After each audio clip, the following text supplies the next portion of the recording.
नमस्कार, टीवी 9 के digital platform पर आपका स्वागत है। आपके साथ मैं हूं मोहित मल्होत्रा। आइए आपको बताते हैं पंजाब, हरियाणा और हिमाचल प्रदेश की 5 बड़ी खबरें।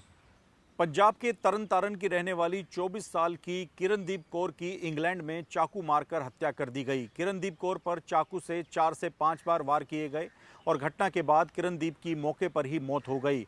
किरणदीप कौर मूल रूप से पंजाब के तरन तारण की रहने वाली थी और जैसे ही उसकी मौत की खबर उसके गांव पहुंची तो गांव में गम का माहौल है।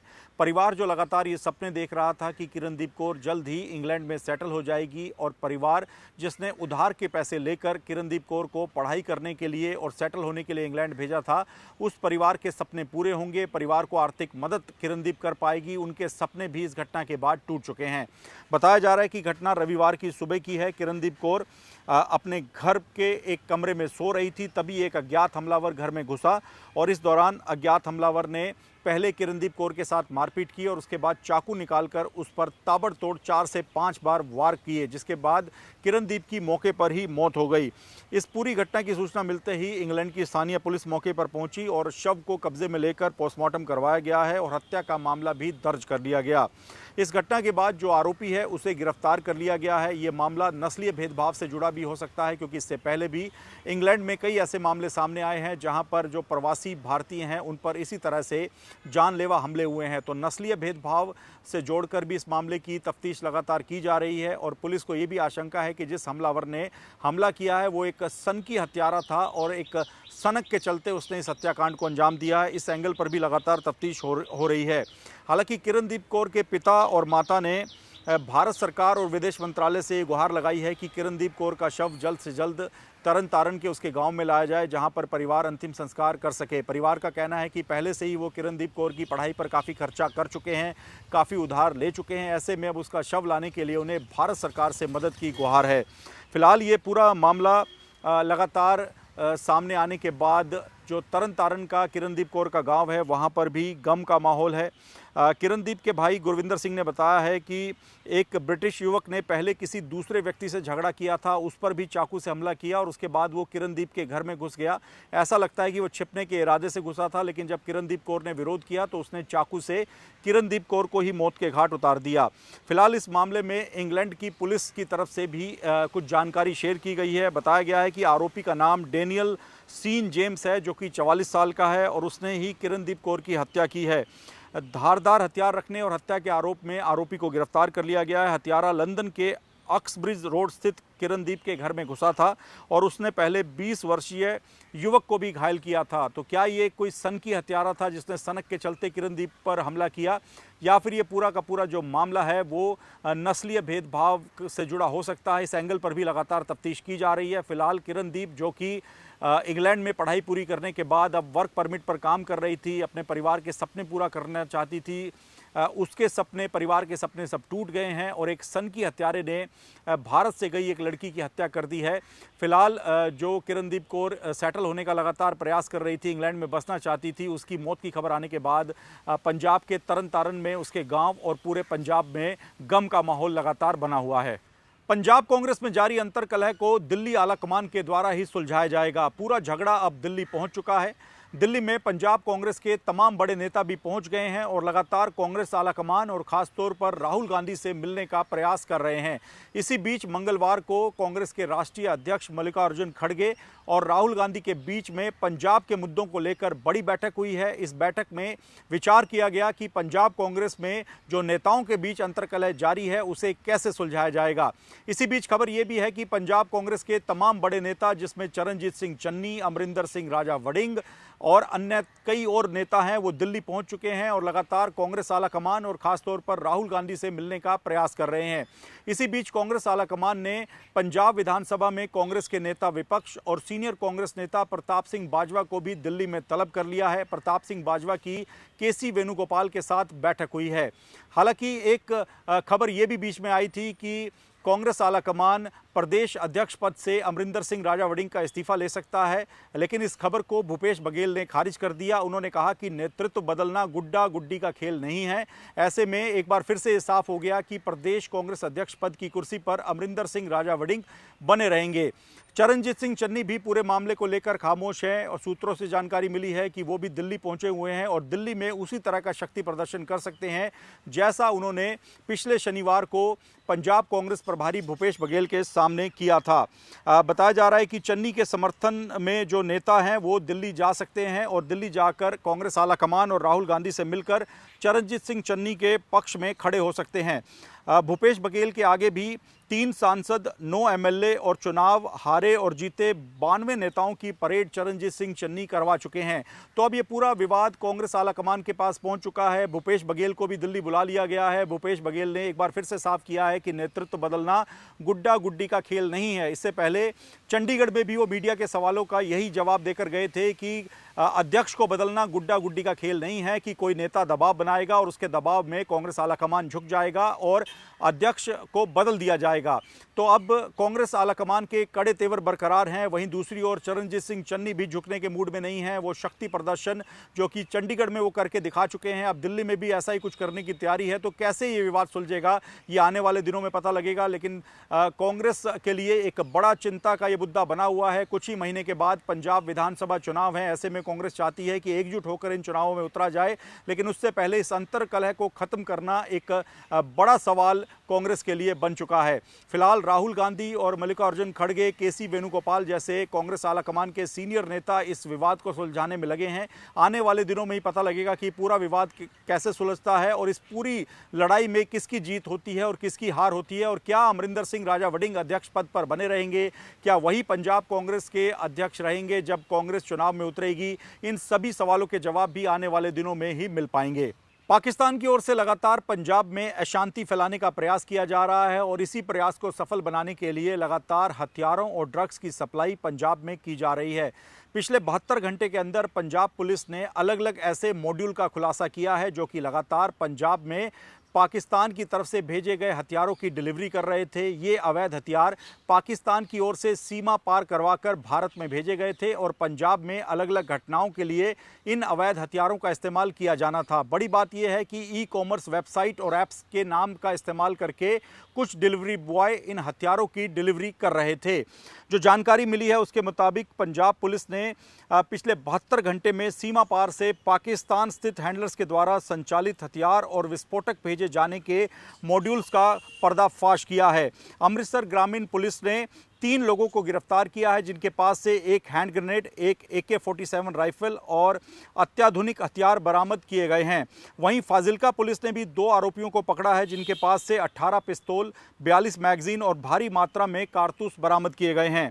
इन हथियारों का इस्तेमाल बताया जा रहा है कि आने वाले दिनों में जिस तरह से पंजाब में इंडिपेंडेंस डे के अलग अलग कार्यक्रम हैं उस दौरान अशांति फैलाने के लिए किया जाना था, ऐसी आशंका है। इसके साथ ही टारगेट किलिंग में भी इन हथियारों का इस्तेमाल किए जाने की आशंका है। फिलहाल पंजाब पुलिस इन तमाम मामलों को इन्वेस्टिगेट कर रही है।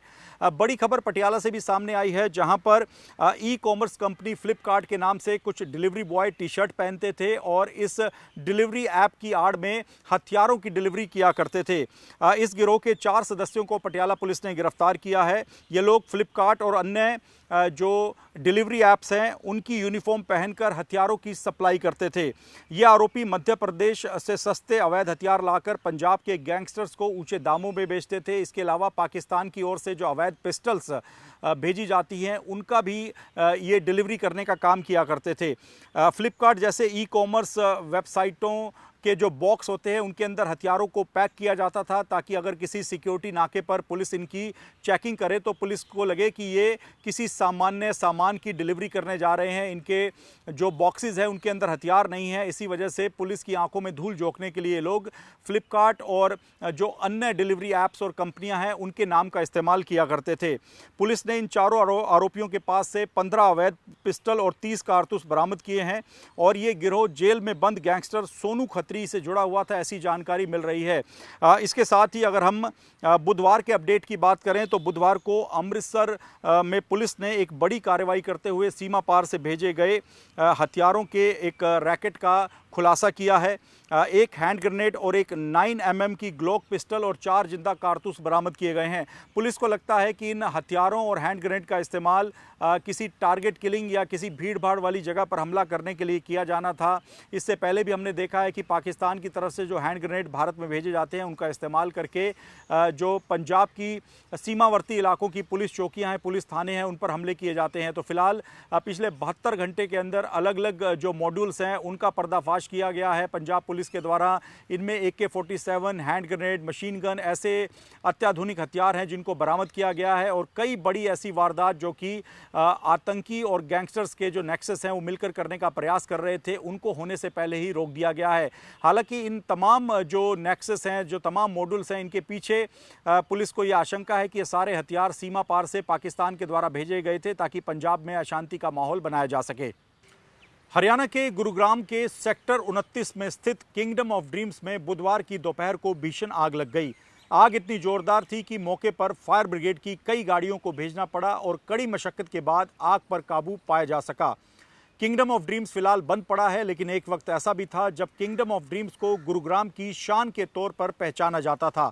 लेकिन पिछले कुछ सालों में फाइनेंस के विवादों और कानूनी अड़चनों के कारण किंगडम ऑफ ड्रीम्स बंद पड़ा था और इसके अंदर भारी मात्रा में कबाड़ और पुराना शो करवाने का सामान रखा हुआ था, जो कि सिंथेटिक और अन्य कई फैब्रिक से बना हुआ था, जो कि जल्द ही आग पकड़ सकते हैं।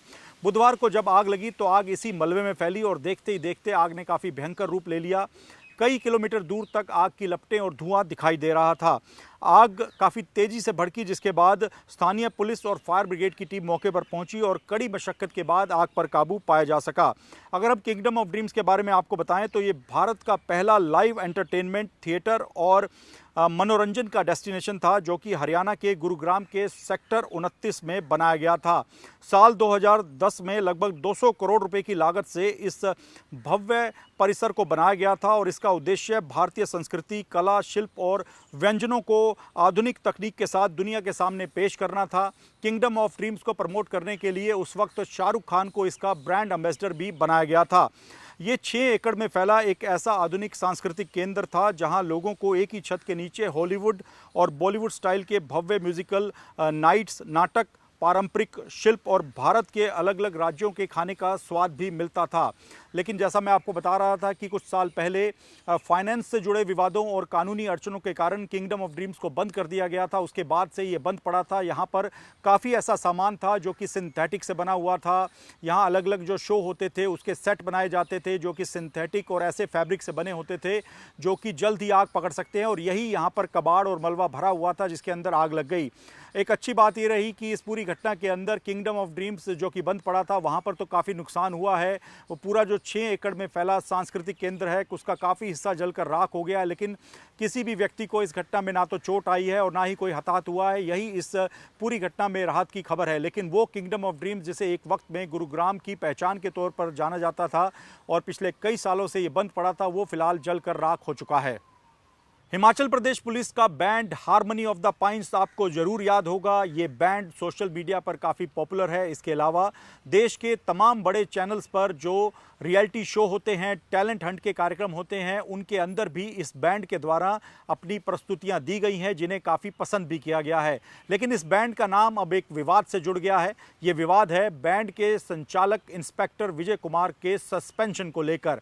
बताया जा रहा है कि Vijay Kumar harmony of the pines के नाम पर लगातार सोशल मीडिया से कमाई कर रहे थे और ये बात पुलिस मुख्यालय को जब पता लगी तो उनके खिलाफ एक डिपार्टमेंटल इंक्वायरी शुरू की गई, जिसके अंदर ये पता लगा कि कथित तौर पर Vijay Kumar harmony of the pines band, जो कि हिमाचल प्रदेश पुलिस का आधिकारिक बैंड है, उसके नाम पर सोशल मीडिया से पैसे कमा रहे थे, उसके नाम का इस्तेमाल कर रहे थे, जिसके बाद विजय कुमार को सस्पेंड कर दिया गया है। और पुलिस मुख्यालय ने इस मामले को लेकर जैसे मैं आपको बता रहा था कि डिपार्टमेंटल इंक्वायरी भी शुरू कर दी है और 3 महीने के अंदर रिपोर्ट मांगी गई है। हिमाचल प्रदेश पुलिस का ये प्रसिद्ध म्यूजिकल बैंड है हारमनी ऑफ द पाइन्स और इसी से जुड़े ये इंस्पेक्टर हैं जो कि इस बैंड को लीड करते थे। उनके खिलाफ ये विभागीय कार्रवाई की गई है। विजय कुमार के विरुद्ध सेवा नियमों के उल्लंघन के आरोप में ये कदम उठाया गया है और उनके खिलाफ डिपार्टमेंटल इंक्वायरी करके अब ये जांच की जाएगी कि कितना पैसा सोशल मीडिया के माध्यम से harmony of the pines band के नाम का इस्तेमाल करके विजय कुमार कमा चुके थे। विजय कुमार पर आरोप ये भी है कि उन्होंने विभाग से बिना कोई पूर्व अनुमति लिए निजी संगीत सामग्री तैयार की और उसे विभिन्न सोशल मीडिया प्लेटफॉर्म पर साझा कर दिया। इसे गलत बताया जा रहा है क्योंकि विजय कुमार हिमाचल प्रदेश पुलिस के सरकारी बैंड का नेतृत्व करते हैं। अगर उन्हें इस तरह से सोशल मीडिया पर अपनी कोई सामग्री डालनी थी या अपना चैनल लॉन्च करना था तो उन्हें विभाग से अनुमति लेनी चाहिए थी। ये बात सीनियर अधिकारियों की तरफ से की गई है। इस मामले को सरकारी सेवा नियमों के संभावित उल्लंघन के रूप में देखा जा रहा है और इसी मामले को लेकर जांच बिठा दी गई है जो कि 3 महीने के अंदर जांच रिपोर्ट पुलिस मुख्यालय को सौंपी जाएगी।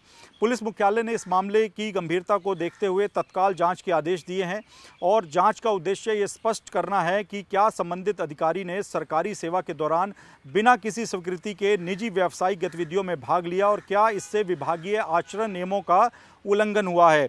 फिलहाल इस पूरे विवाद के बाद जो हिमाचल प्रदेश पुलिस का बैंड है हारमनी ऑफ द पाइन्स, उसकी प्रतिष्ठा पर भी एक तरह से प्रश्न चिन्ह उठ रहे हैं क्योंकि बैंड काफ़ी पॉपुलर था और कई देश के जो राष्ट्रीय चैनल है वहाँ पर आयोजित होने वाले रियलिटी शोज़ में, इसके अलावा टैलेंट हंट प्रोग्राम्स में इन लोगों ने परफॉर्म किया था और कई अवार्ड भी इनको मिल चुके थे। इसके अलावा देश विदेश में भी इस बैंड के जो परफॉर्मेंस है वो पसंद किए जाते थे।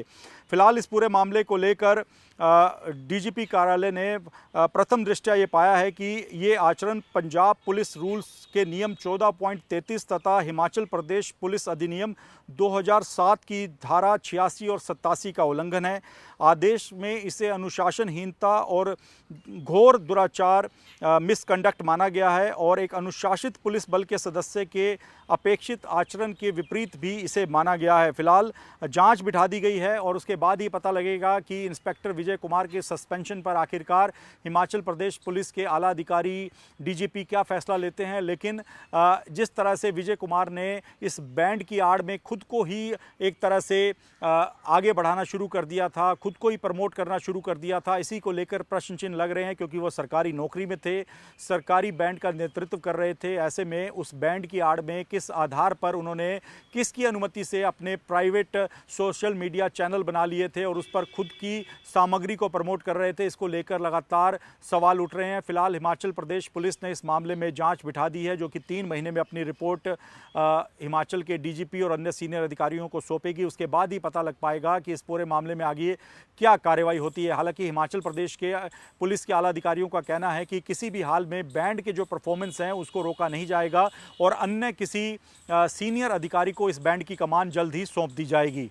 तो ये थी पंजाब, हरियाणा और हिमाचल प्रदेश की 5 बड़ी खबरें। देश और दुनिया की अन्य तमाम खबरों के लिए TV9 के डिजिटल प्लेटफॉर्म्स के साथ जुड़े रहें। नमस्कार।